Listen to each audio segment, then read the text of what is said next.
Protect yourself and your family from unexpected challenges. Consider accident-only income protection. Click the link in the description to find out more. You want anything bad enough? Don't make excuses. You gotta lose your time and your sleep for it. You find a way. Boxing King Media in association with SaveMoreMoney.com. Delighted to be joined by Sam Jones. Sam, it's Sunday evening. What a night of boxing last night. I know you've been there around Sonny, you know, when he was in Dubai, and you've kind of followed his career. So I thought, what better man to speak to about his performance last night? Just tell me what you was kind of thinking before the fight and as the fight was kind of evolving in the first 4 or 5 rounds. I thought he had a good opener, but one thing I noticed, which I was obviously ignorant to before, but even though I watched Bam's, he's got strong arms, really arms. So I think Sonny kind of struggled a little bit to kind of gauge, because he was getting out jabbed. Do you understand what I mean? He was getting out jabbed by Bam, and Bam was very good on his feet, really good on his feet. Yeah.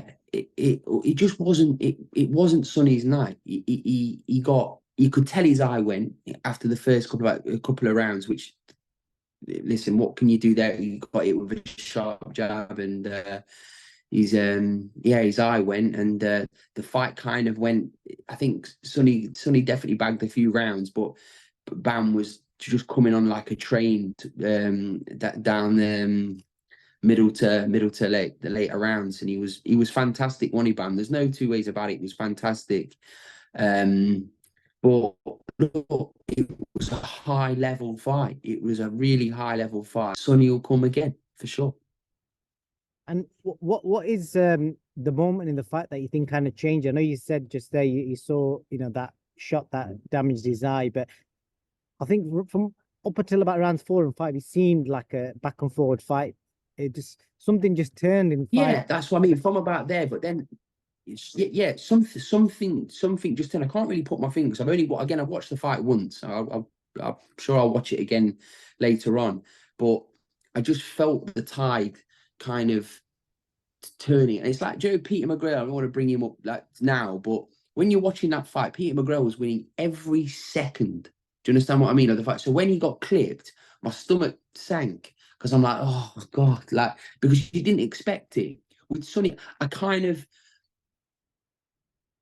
thought Sonny might hear the final bell, but I felt the fight was only kind of going one way. Do you understand what I mean? I felt the fight was only going one way. And I'm glad that the fight ended kind of how it did, because it means Sonny can fight another day. And let me tell you, like, in boxing, genuinely, like, people are so quick. Finished, or like no chin, like Mcgrail's got no chin all of a sudden. It's like, my God, like, you're getting great fights. Like Junaid Bostan, for example, right? He boxed yesterday, and I thought he boxed like well, but more importantly, you saw a different side of Junaid, like maybe earlier than what we expected to see Junaid in a 50-50 fight. And the reason why I'm bringing this all up is because I just think, like, you want to see these kids in these type of fights, and when you do eventually get it, you ridicule them afterwards. It's like, oh, come on. But I've seen Sonny get a lot of praise as well, and rightfully so. But he's had some stick to him. But listen, Sonny, we know what Sonny's like on social media, and look how gracious he was in defeat. He didn't make any excuses. He just said the better man won, mate. His eye went, and the better man won. There's some great fights for Sonny to be had. Him against Galal fight, it's going to be a great fight. Sonny's brought light to the flyweight division. He's made that division famous again. Do you understand what I mean? He's a fantastic little character, isn't he, Sonny? And he's a fantastic fighter. He just lost to an incredible fighter in Bam Rodriguez. Indeed, and you know, you touched on it there. I'm going to come to the Mcgrail brothers and Junaid Bostan. You know, you touched on it there, the ending of the fight, and that's been like the big talking point online, mainly from the people that Sonny's had back and forwards with. And you know, Curtis Wood has been quite vocal, and they had a bit of a ding dong online about a week or two ago, back and forward. Anthony Fowler stepped in. I know Anthony's had a bit of a thing with Sonny about a year or so ago. So Where did you stand with it? Because from my understanding, I think his coach asked him if he can see, because I think they were aware that he couldn't see in the earlier rounds, and he basically whispered to him, "I can't see anything from his left eye." And at that point, my understanding is Grant's got. I don't know. I honestly, I don't know that, because I don't know that for a fact, and I'll have to speak to Sonny about it. But at the same time, even if he did, there's a difference between, say, like, I hate to bring it up, but say when no, it's I don't know, it's just a hard one, but like, You're going to say Dubois or? yeah, like Dubois, when he, I don't know, like even in the Usyk fight, he just kind of, I don't want to like say it, but I find it's different. Sonny traded with Bam Rodriguez. Sonny, that's not his game. Sonny stood there in the pocket and had it out with the biggest puncher in the division for, I think, 8 rounds, because I think his eye went in round 2. So I find it very difficult to say or accept someone's a quitter if they perform like Sonny did for another 8 rounds and he dug deep. So I refuse to call him a quitter. If Sonny whispered in Grant's ear, said he can't see, and Grant's pulled him out, then Grant's still still the one that pulled him from the fight. He could have said, I guarantee if the referee would have said, right, come out, Sonny would have got out. Otherwise, he'd have just quit on his knee. Do you understand what I mean? He got straight back up.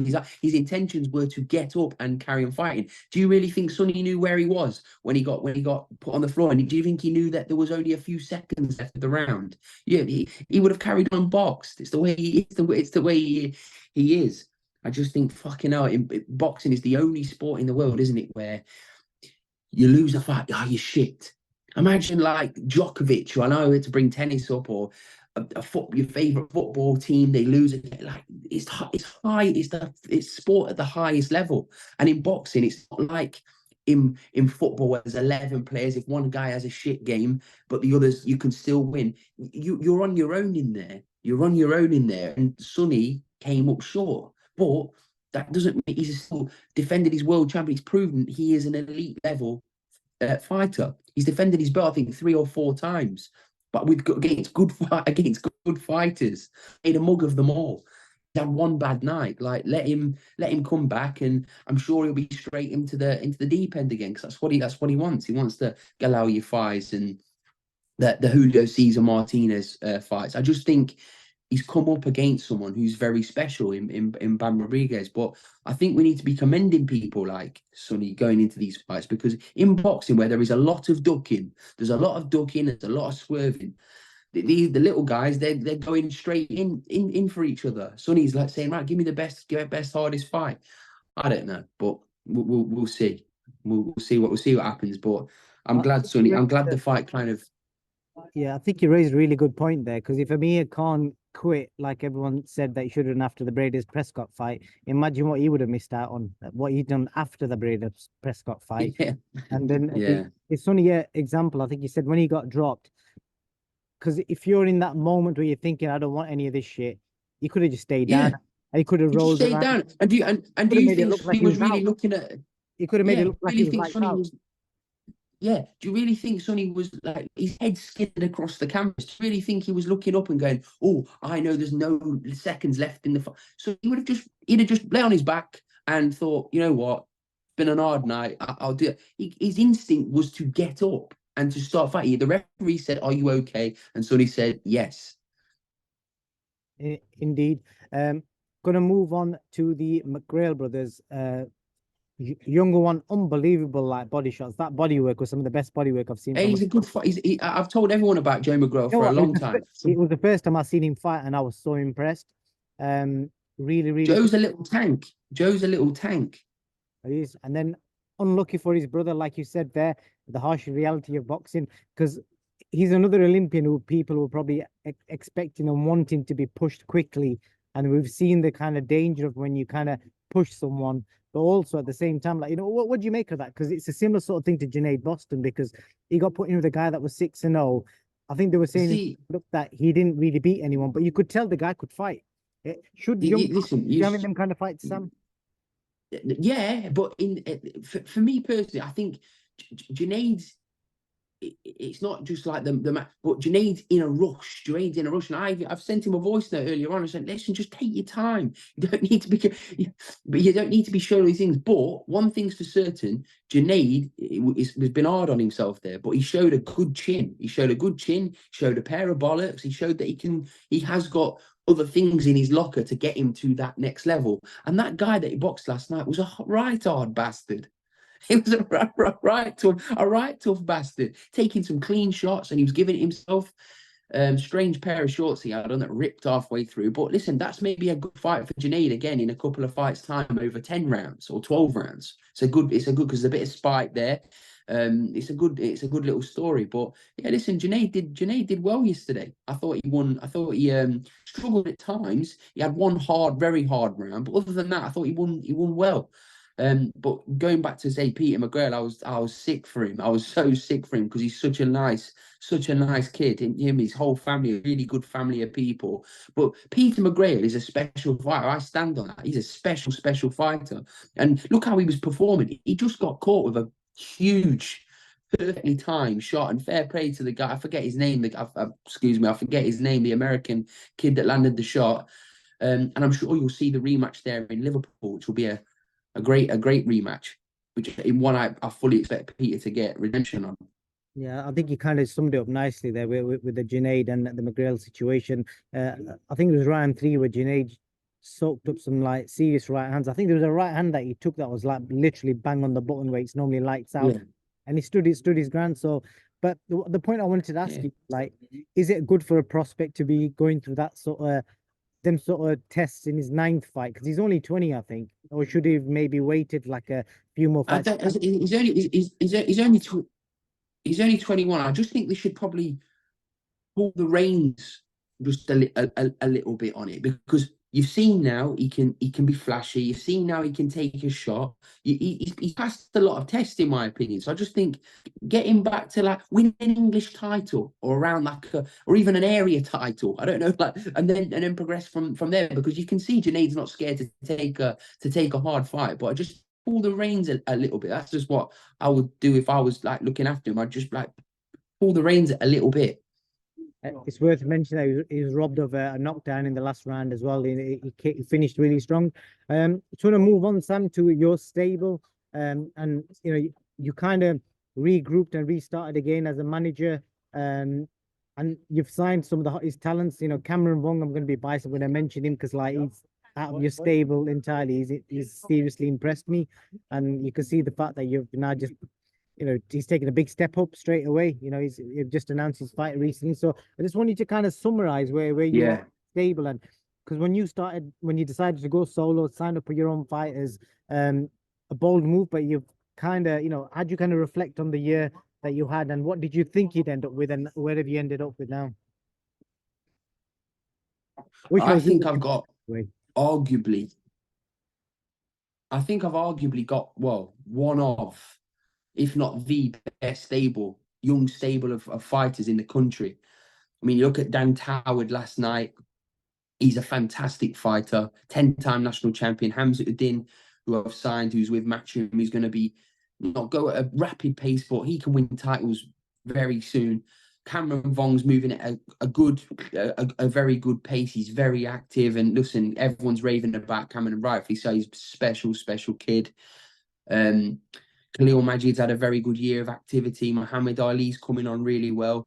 Ben and Owen Reese, they're going to be hopefully back out in February. Yeah, it's Mark Dickinson. There's some huge news coming from Mark Dickinson soon. Huge news for him, which is going to shock everybody. And Jack Catterall leading the.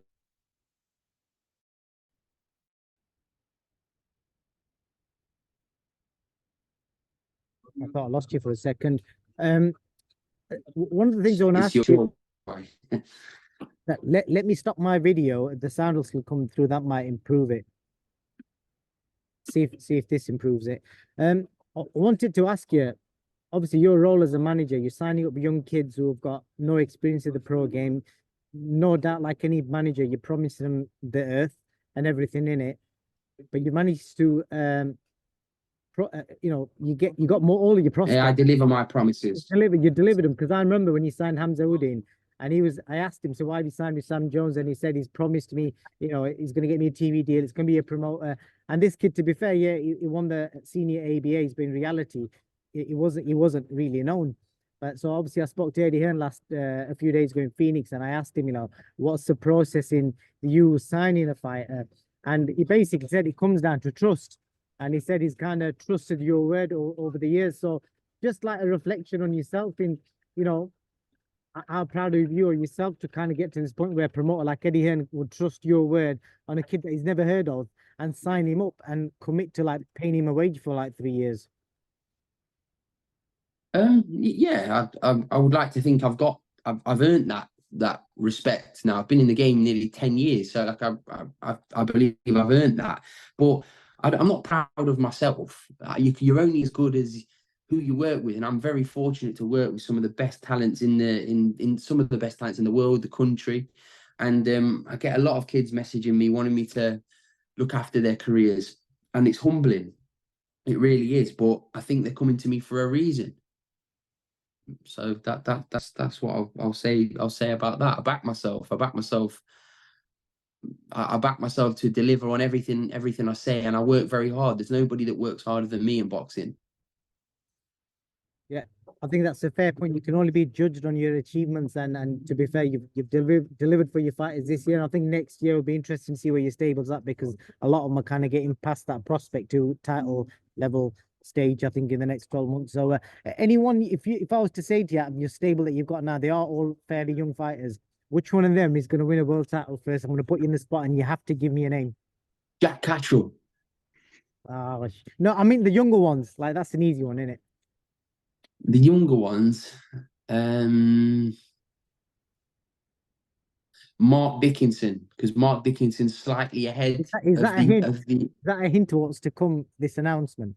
Listen, Mark Dickinson, some massive news coming from Mark Dickinson. Really massive news, and it's one of the best things I've delivered for a fighter, if I'm honest with you, especially at the fact he's only had 6 fights. But we'll see. It's really exciting times. Well, intriguing. Sam, I'm going to try and see if I can catch up with you in person, just for like a bit of a post end of year wrap up, maybe after Christmas. I don't know what your plans are around Christmas, Boxing Day, but obviously not on. Yeah, come to Tarka for some lamb chops. I wasn't that impressed by that place, to be honest with you. Wow.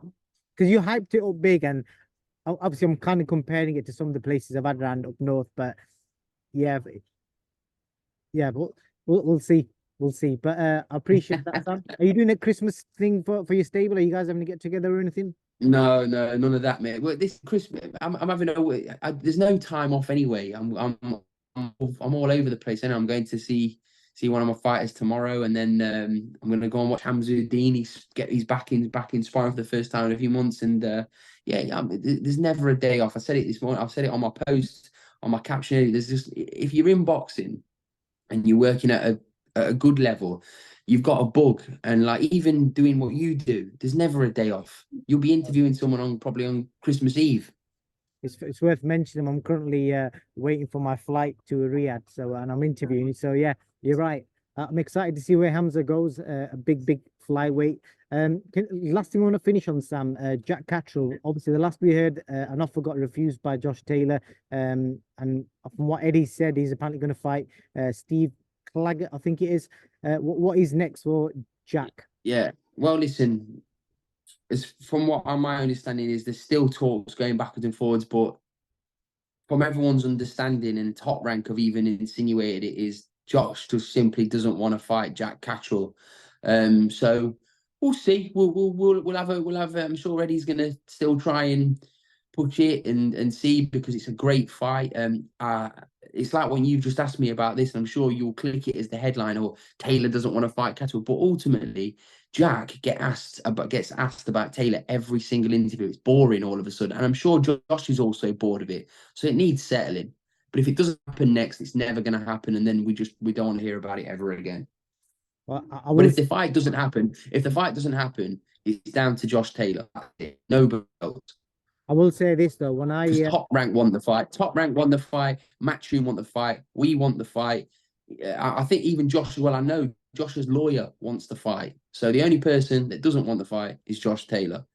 Okay, I will say this though. I spent a bit of time with Jack recently in San Francisco, and I did say to him, knowing him and Josh away from the cameras, I actually think if they didn't have that rivalry, they'd get on like a house on fire. Believe it or Yeah, not. I'm sure. And listen, I'm sure they would, bro. They're both great guys. I know the media have this persona of both of them, but off camera, Hey, they're both. I've never once, yeah, you'll never hear me say something that's not factual about Josh Taylor. I like Josh. I was a big fan of him. I just didn't like the way he went about the Jack Catterall, the post-fight stuff. But ultimately, unbelievable fighter, one of Britain's best. But what I'm saying is he doesn't want to be known for that guy that robbed Jack Catterall. Let's settle it. Last thing on that, just an observation. Let's just say if you're a fighter, no matter which fight, as a fighter ever in history, admitted to themselves or admitted to the public, if people have said, "Oh, you should have lost that fight," has a fighter ever come out and said, "Yeah, I should have lost that fight"? And I'm not saying I think Ahara Davis did against Vasquez. good comeback. I was just trying to make the point that if he felt that he lost it, he's never going to say that, is he? And obviously, it's just. It wasn't close. Yeah.